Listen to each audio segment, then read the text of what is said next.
Sous le règne de Louis XIV, alors que la France semble atteindre l'apogée de sa puissance, une inquiétude sourde s'installe dans les coulisses du pouvoir. Des morts inexpliquées, des rumeurs persistantes et des pratiques interdites circulent à voix basse sans jamais être clairement nommées. Ce qui commence comme des simples soupçons va peu à peu révéler une réalité troublante dissimulée derrière l'éclat de Versailles. Une affaire si sensible qu'elle faillit ébranler le cœur même de la monarchie et que l'on chercha longtemps à faire oublier. Bien le bonjour jeunes gens. Alors j'espère que la vidéo de Toutankhamon avec le nouveau décor vous a plu, parce qu'on va recommencer, mais cette fois avec 2 caméras. J'espère que ça va bien se passer, parce que j'ai l'impression que celle-ci là, elle a tendance à pas aimer quand il fait sombre. Le problème c'est que pour avoir de belles couleurs avec les néons que j'ai partout là, il faut que ce soit sombre. Donc j'espère que ça va bien se passer. On se retrouve pour parler d'une histoire, je sais pas si elle est connue en fait. Je sais pas, moi je la connaissais depuis un petit moment, ça fait 4 ans peut-être que je la connais, mais je sais pas si d'autres gens la connaissent, on va voir ça tout de suite. C'est l'histoire d'une affaire qui a fait trembler le roi Louis XIV, encore une fois, comme avec l'homme au masque de fer, mais cette fois c'est quasiment pire en fait, ou quasiment pareil, je sais pas, c'est des histoires hardcore, j'ai envie de dire, voilà. Donc on va en parler là tout de suite. À la fin du XVIIe siècle, les morts suspectes s'enchaînent. Des poudres mystérieuses, aux effets plus que douteux, circulent sous les perruques poudreuses des courtisans. En 1679, le scandale éclate. C'est l'affaire des poisons. Le règne éclatant du roi Soleil commence à projeter une sacrée ombre. Et pas seulement à cause des bougies. Sous Louis XIV, la peur des poisons vire à l'obsession. La moindre mort un peu rapide d'un personnage important est aussitôt attribuée à ce breuvage. Henriette d'Angleterre, belle-sœur du roi en 1670, le ministre Hugues de Lionne en 1671, Eugène Maurice de Savoie en 1673, Charles-Emmanuel II, duc de Savoie en 1675, etc. Le problème, les médecins de l'époque étaient incapables de prouver quoi que ce soit. La médecine actuelle était incapable de détecter le moindre poison. Autant dire que les rumeurs étaient bien plus rapides que la science. Quand l'affaire des poisons éclate, elle devient la plus vaste enquête criminelle du genre. Et on ne parle pas seulement de poison. Messe noire, sorcellerie, pacte avec le diable. Le vernis doré du roi Louis XIV commence sérieusement à se fissurer. Tout démarre avec quelques arrestations de voyantes, dont la plus célèbre, Henriette Monvoisin, alias La Voisin. Grâce à leurs aveux, ou plutôt leur dénonciation en cascade, des centaines de personnes se retrouvent impliquées. Avorteuses, alchimistes, faux monnayeurs, prêtres peu recommandables comme l'abbé Guibourg, un véritable annuaire du paranormal louche.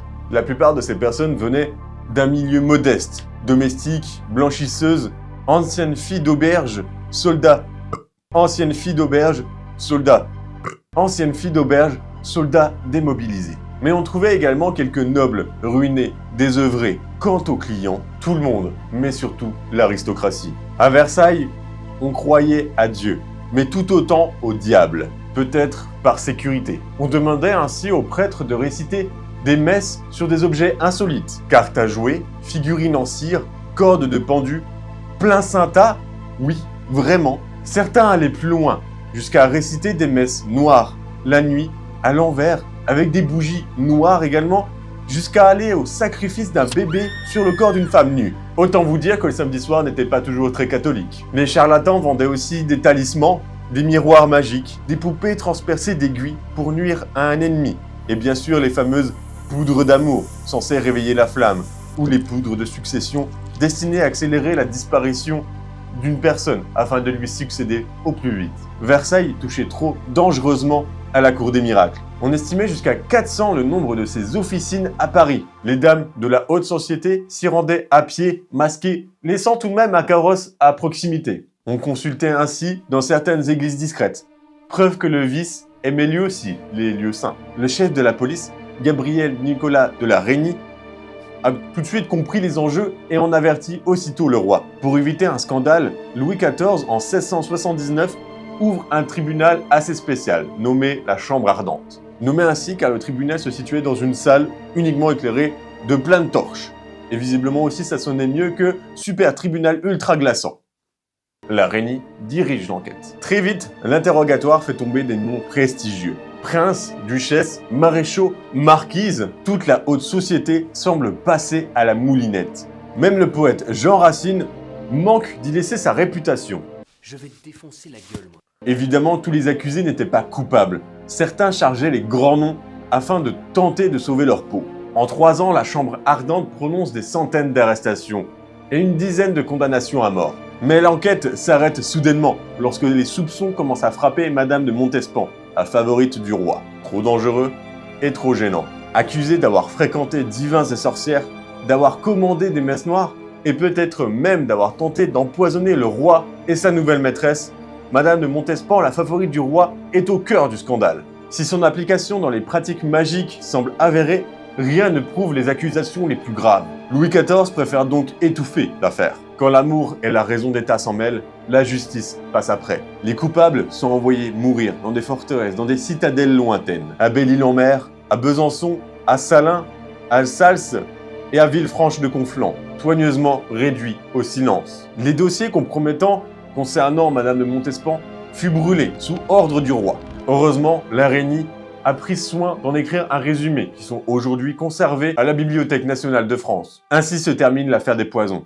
Un mélange explosif de superstition, de peur, de pouvoir et de secrets bien gardés. Sous le règne du roi Soleil, l'ombre était finalement bien longue. Et bien voilà, jeunes gens, on arrive à la fin de cette vidéo. J'espère qu'elle vous aura plu. J'ai pris beaucoup de plaisir à la raconter celle-là et le fait qu'il y ait 2 caméras, j'espère que ça a bien filmé sur celle-là. J'ai pas de retour sur celle-là. Celle-là, j'en ai une. Là, je vois ma petite tête à ce niveau-là. Là, je me mets le doigt dans l'œil. Hop.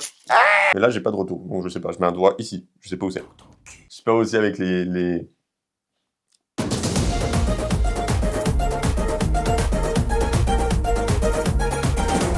Les lumières, ça rend bien. En tout cas, ouais, j'ai vraiment pris un plaisir à la raconter. Je sais pas si vous la connaissiez. Si vous la connaissiez, tant mieux. Si vous pensez qu'il y a d'autres trucs à rajouter dans ce cas-là, dites-le moi. Si vous connaissiez pas, qu'est-ce que vous pensez de cette histoire? Parce que Louis XIV, entre l'homme au masque de fer, l'affaire des poisons, et il y a sûrement plein d'autres affaires où Louis XIV a fait de la bonne grosse merde. Voilà, je trouve que c'est un roi très, très populaire. C'était un de nos plus grands rois, clairement. Hein. Mais en même temps, il a fait beaucoup de merde. C'est un roi, quoi. Sur ce, j'espère que la vidéo vous aura plu. Je vous dis, portez-vous bien et à la prochaine.